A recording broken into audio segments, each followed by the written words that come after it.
All right, we have Mammon and the Archer by O. Henry, 1907. All right, here we go. Old Anthony Rockwell, who had made millions of dollars by making and selling Rockwell soap, stood at the windows of his large Fifth Avenue house. He was looking out at his neighbor, G. Van Schulite Suffolk Jones. This neighbor was a proud member of a proud old New York family. He came out of his door and got into a cab. He looked once quickly, as usual, at Anthony Rockwell's house. The look showed that Suffolk Jones was a very important man, while a rich soap maker was nothing. Old New York family.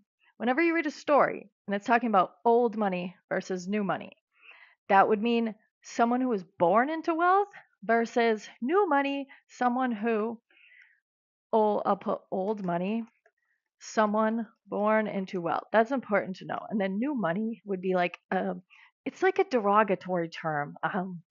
If somebody said somebody was new money, they're probably an old money person with billions in their family's bank account. And then for whatever reason, they just don't like the new money. I don't know. All right. That's what they mean by that, though. I will have this house painted red, white, and blue next summer, said the Soap King to himself, and we'll see how he likes that. And then Anthony Rockwell turned around and shouted, Mike, in a loud voice. He never used a bell to call a servant. That could signify the bell being like the old money person so wealthy they can't even yell the name. They have to ring a bell. Tell my son, he said when the servant came, to come to me before he leaves the house. When young Rockwell entered the room, the old man put down the newspaper he had been reading. Richard, said Anthony Rockwell, what do you pay for the soap that you use? Richard had finished college 6 months before, and he had come home to live. He had not yet learned to understand his father. He was always being surprised. He said, $6 for 12 pieces? And your clothes? About $60 usually. You are a gentleman, said his father. I have heard of young men who pay $24 for 12 pieces of soap and more than 100 for clothes.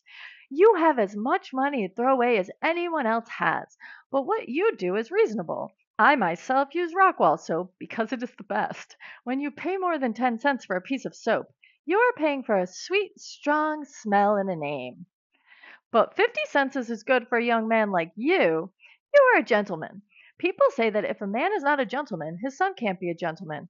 But perhaps his son's son will be a gentleman. But they are wrong. Money does it faster than that.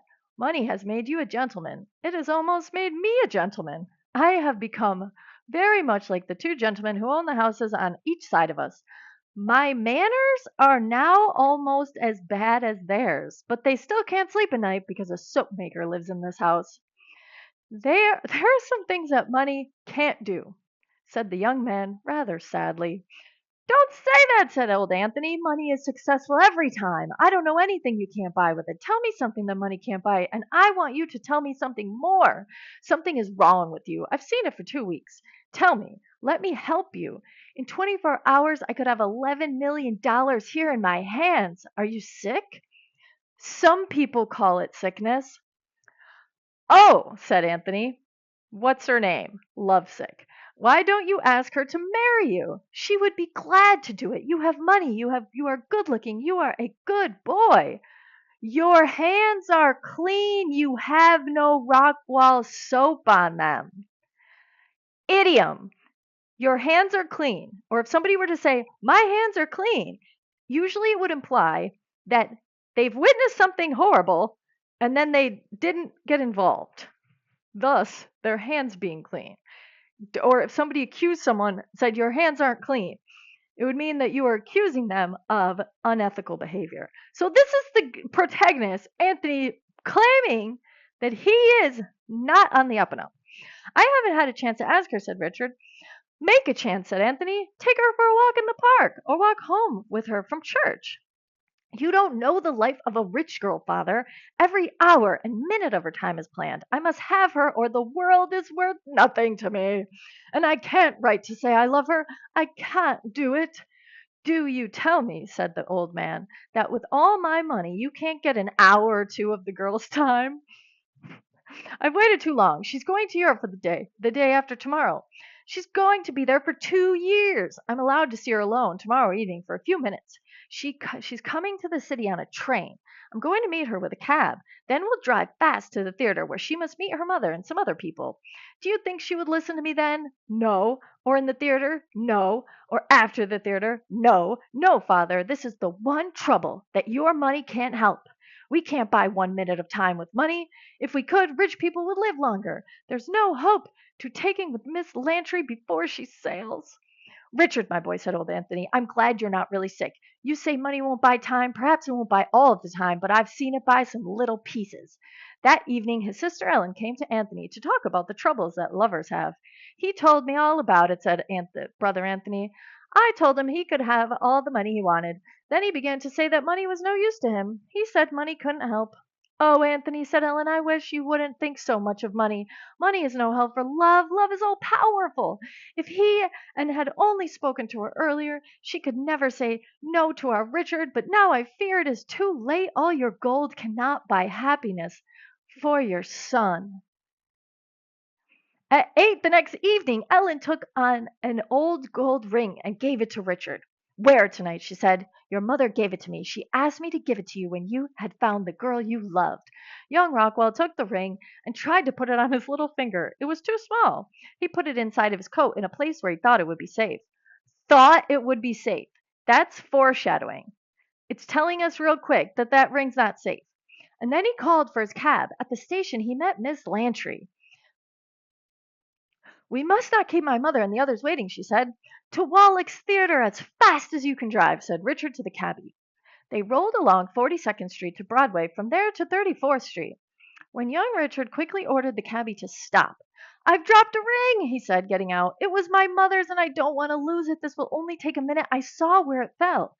In less than a minute, he was again in the cab with the ring, but within that minute a wagon had stopped in front of the cab. The cabby tried to pass on the left, but a cab was there. He tried to pass on the right, but another cab was there. He could not go back. He was caught where he was and could not move in any direction. These sudden stops of movement will happen in the city. Instead of moving along the street in their usual orderly way, all the wagons and cabs will suddenly be mixed together and stopped. Why don't you drive further, said Miss Lantry. We will be late. Richard stood up in the cab and looked around. He saw a stream of cabs and wagons and everything else on wheels rolling toward the street corner where Broadway, 6th Avenue, and 34th Street meet. They came up from all directions, and more were rolling toward them. More and more were caught there. Drivers and cabbies shouted. Everyone on wheels in New York City seemed to be hurrying to this place. I'm very sorry, said Richard. He sat down again. We can't move. They won't get this straight in an hour. If I hadn't dropped the ring, Let me see the ring, said Miss Lantry. Since we really can't hurry, I don't care. I didn't want to go to the theater. I don't like the theater. At 11 that night, someone stopped at the door of Anthony's room. Come in, shouted Anthony. He had been reading and he put down his book. It was Ellen. They are going to be married, Anthony, she said. She has promised to marry our Richard. On their way to the theater, their cab was stopped in the street. It was 2 hours before it moved again. And oh, brother Anthony, don't ever talk about the power of money again. It was a little ring, a true love ring. That was the cause of our Richard finding his happiness. He dropped it in the street and came out to get it and find it. And before they could continue, the cab was caught among the others. He told her of his love there in the cab. Money is nothing, Anthony. True love is everything. I'm glad the boy got what he wanted, said Anthony. I told him I didn't care how much money.